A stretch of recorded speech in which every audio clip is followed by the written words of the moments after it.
오늘 함께 흔들리지 않는 믿음의 기초라는 제목으로 하나님의 말씀을 나누도록 하겠습니다. 흔들리지 않는 믿음의 기초입니다.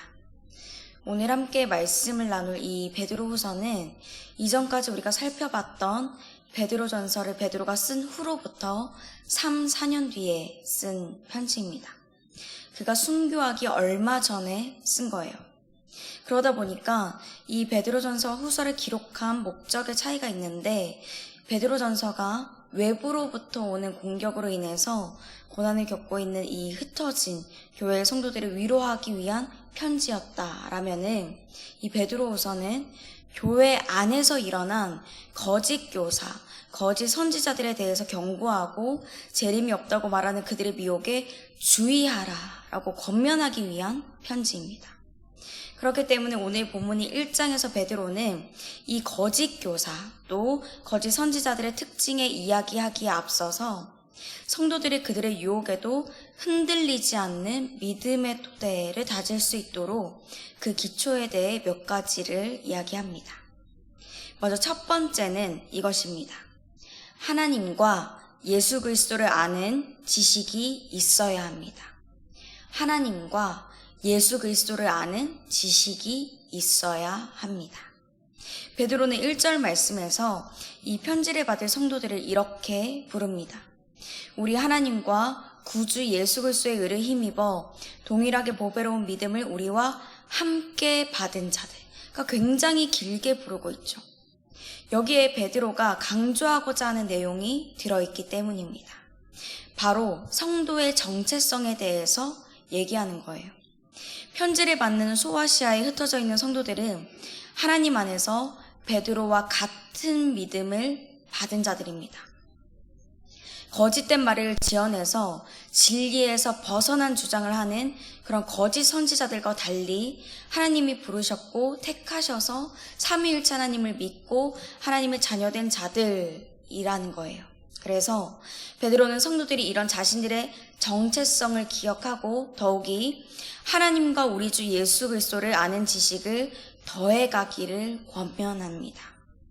예수 그리스도를 아는 것으로 인해서 영생을 얻고 그뿐만 아니라 우리의 살아가는 삶에서도 날마다 은혜와 평강을 누릴 수 있기 때문이에요. 그러면 성도들이 우리가 어떻게 하나님을 또 예수님을 아는 그 지식을 더해갈 수 있을까요? 그 방법은요, 전혀 어렵지 않습니다. 어떤 새로운 것도 아니고 복잡한 것이 있는 것도 절대 아닙니다. 바로 우리가 선포되는 하나님의 말씀을 들을 때, 하나님의 말씀을 읽고 묵상할 때 하나님께서 자신을 드러내 보여주시는 것입니다.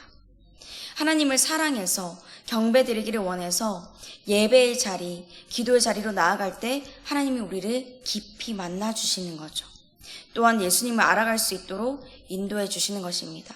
지금 우리가 이 자리에서, 새벽 예배 이 자리에서 하나님의 말씀을 들을 때 성령님께서 우리를 주님의 곁으로 가까이 갈 수 있도록 이끌어 주시는 거예요. 전혀 다를 게 없는, 전혀 새로울 게 없는 그런 것입니다.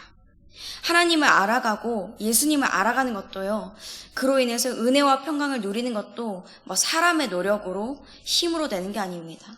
다만 사랑하는 마음, 하나님을 더 알아가고 싶은 마음, 예수 그리스도를 닮고 싶은 열정을 가지고 우리가 하나님 앞에 설 때 하나님이 깨닫게 해주시는 거죠. 그래서 하나님께서 그 지식을 더하여 주실 때 우리는 불안하지 않게 됩니다. 왜냐하면 예수님께서 우리 곁에 늘 함께 계시고 도와주신다는 것을 삶에서 경험하면서 더욱 알아가기 때문입니다. 누가 이렇게 말한다고 흔들리지 않고 또 저렇게 말한다고 따라가지 않고 세상에서 썩어질 정욕들을 이기면서 살아가게 되는 거죠. 또 이 땅에서의 삶이 끝이 아니라 하나님이 예수 그리스도를 통해 주신 보배롭고 지극히 큰 약속, 다른 말로 하면은 구원의 기쁨과 영원한 하나님 나라에서 살아갈 소망을 하나님이 기억나게 해주시고 또 꿈꾸게 해주시기 때문에 세상 속에서 살아갈 때에도 진정한 평안이 있는 것입니다. 이렇게 하나님은 성도들이 이 땅에서 흔들리지 않고 살아갈 수 있도록, 그리고 결국에는 하나님의 나라 안에서 함께하게 하시기 위해서 구하는 자에게 하나님과 예수 그리스도를 아는 지식도 힘을 더하여 주십니다. 그러므로 거짓에 흔들리지 않기 위해서 삶 속에서 굳건히 하나님에 대한 믿음을 지키기 위해 하나님을, 우리 주 예수 그리스도를 아는 지식을 늘 삶에서 하나님께 구하시기를 바랍니다. 그리고 이런 지식을 받았다면 그리스도인으로서 맺어야 할 삶의 열매들이 맺혀지도록 해야 합니다. 두 번째 주제입니다. 아는 대로 8가지의 열매를 맺어야 합니다. 아는 대로 8가지의 열매를 맺어야 합니다. 그 8가지가 뭔지 5절에서 7절 말씀에 있죠. 믿음, 덕, 지식, 절제, 인내, 경건, 형제우의 사랑입니다.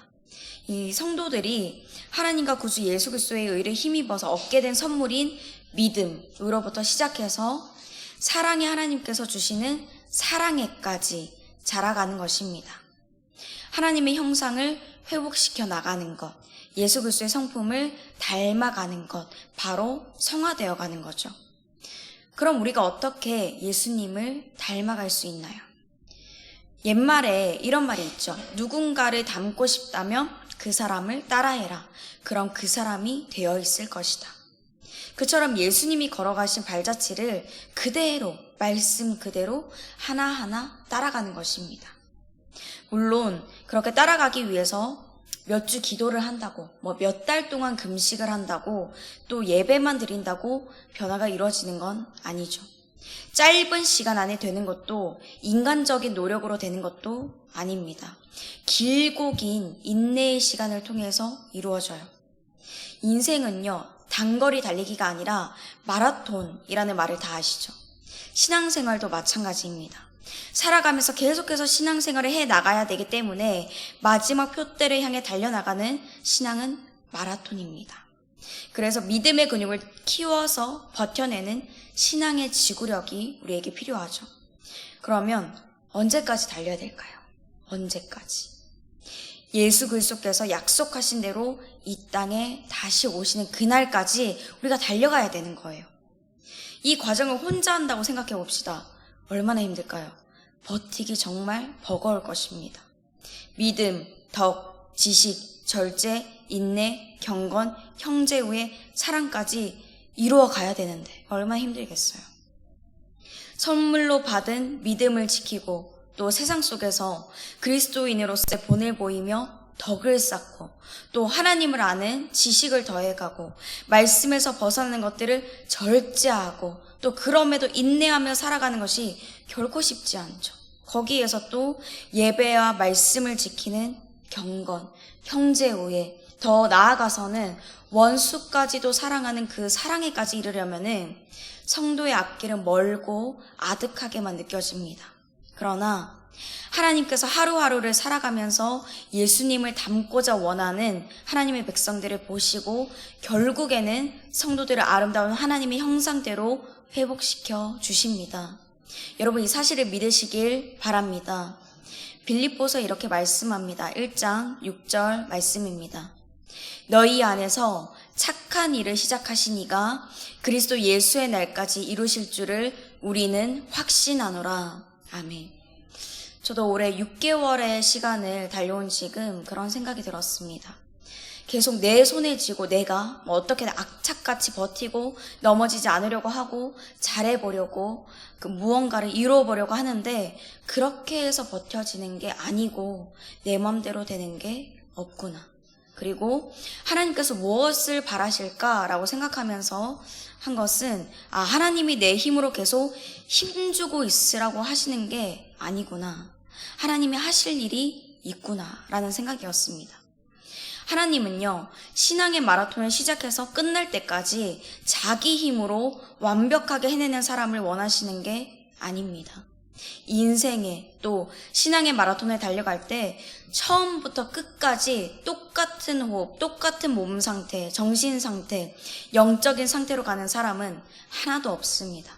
그 길을 가다가 호흡이 가빠지기도 하고 정신이 혼미해지기도 하고 때로는 포기하고 싶을 때도 있고 모든 게 흔들릴 때도 있어요.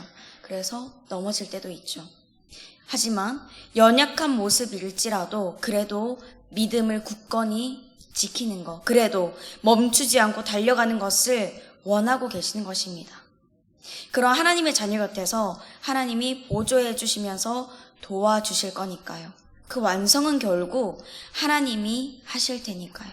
그러니까 우리는 하나님을 믿고 천천히, 그러니까 페이스 조절이라고 하죠. 속도와 보폭을 조절하면서 달리기만 하면 됩니다. 그냥 앞으로 한 걸음 한 걸음 나아가면 된다는 거예요. 그러면 하나님께서 하나님의 선물이 믿음에서부터 모든 것의 완성인 이 사랑에까지 이르는 아름다운 열매가 성도들의 삶에 맺히도록 인도하여 주실 것입니다. 주님께서 주관해 주신다는 거예요. 그러면 반대로 이런 열매 맺는 과정이 어렵다고 포기한다면, 그래서 신앙의 열매들을 맺지 못한다면 어떤 결과를 맞게 될까요? 9절 말씀입니다. 이런 것이 없는 자는 맹인이라 멀리 보지 못하고 그의 옛 죄가 깨끗하게 된 것을 잊었느니라. 하나님이 주신 구원의 은혜가 있는데, 그리고 예수 그리스도의 십자가 그 사랑과 부활의 승리가 있는데, 또 성령 하나님의 동행하심이 있는데 그거를 망각한 채로 살게 된다는 거예요. 그러니까 불행한 삶이죠. 그 결말도 당연히 멸망의 길, 지옥의 길로 향하게 됩니다. 왜냐하면 안 보이니까요. 안 들리니까요. 영적인 눈과 귀가 막혔으니까요.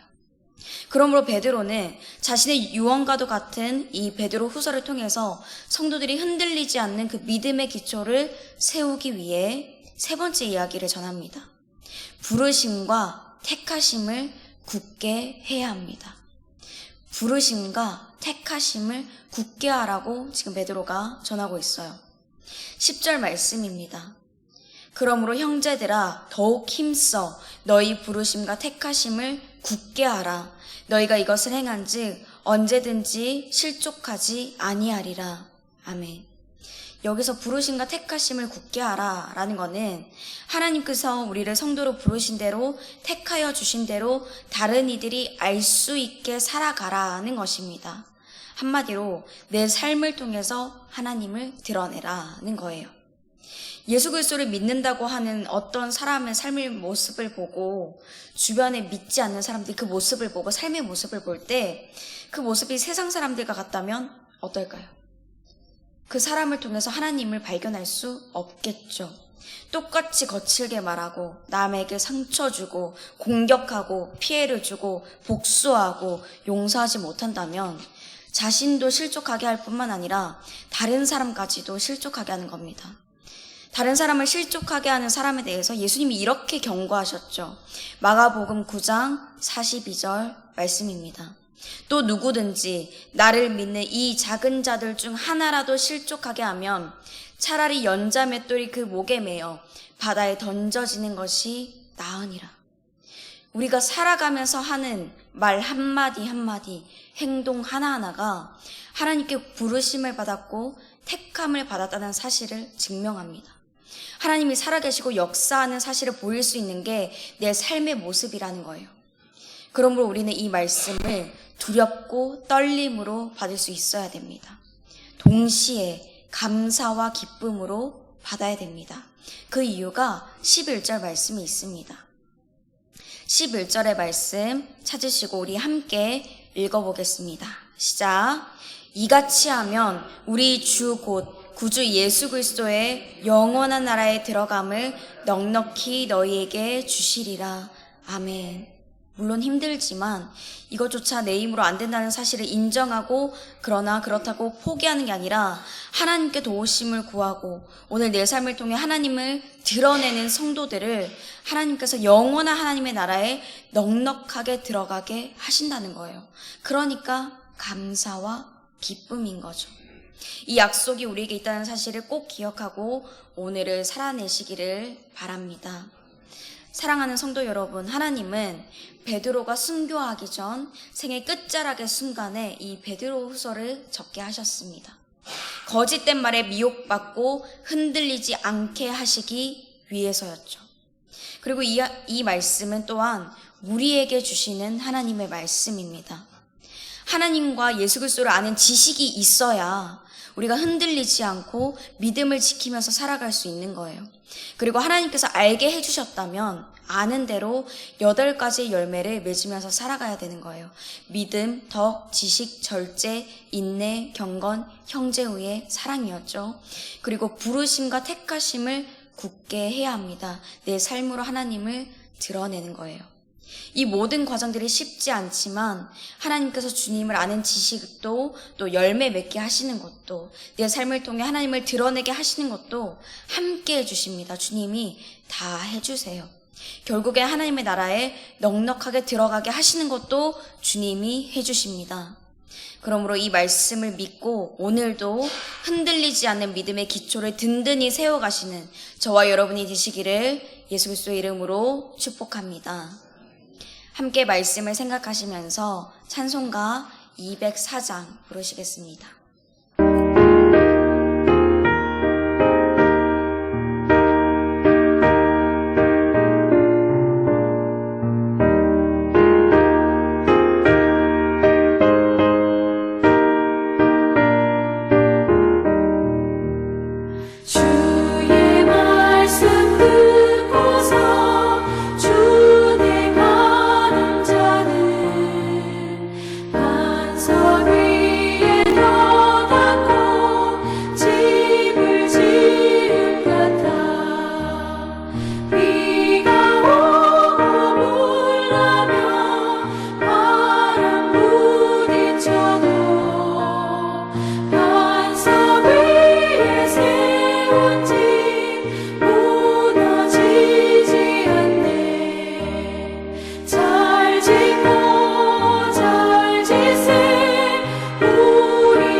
이제는 우리 주 예수 그리스도의 은혜와 하나님 아버지의 그 크신 사랑과 늘 동행하여 주시는 성령님의 교통하심이 흔들리는 성도들을 굳게 잡아주실 우리 하나님을 의지하여 믿음의 기초를 다져가기를 다짐하는 모든 주님의 자녀들과 그 가정과 일터와 삶 위에 우리 주사랑교회 위에 이제로부터 영원토록 함께 하시기를 간절히 축원하옵나이다. 아멘.